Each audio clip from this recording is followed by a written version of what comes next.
During the summer months, children and pets become more vulnerable to being left behind in dangerously hot cars. 22 News reporter Christina Demores is working for you live in studio with how to prevent this potentially deadly situation from happening.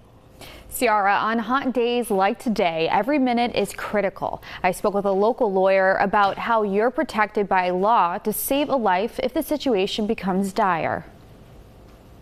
We hear about people with children that they leave the kid in the car by themselves.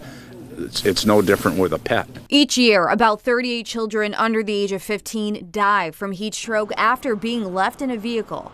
Pets in the hundreds.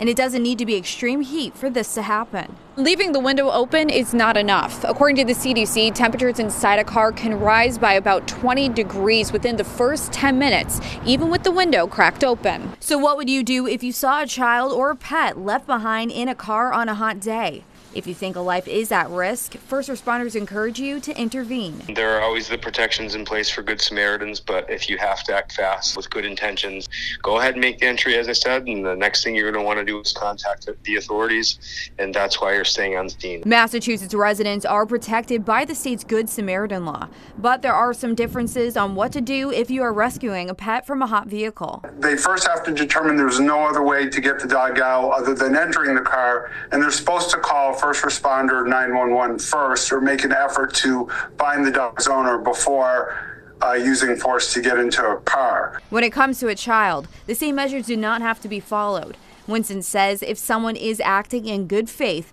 and they believe a child's life is in danger, Massachusetts residents can use whatever measures possible to enter a vehicle to rescue that child. And just to give you an idea, on an 80-degree day outside, which is cooler than what we have been experiencing this week, a car can get as hot as 123 degrees within 1 hour.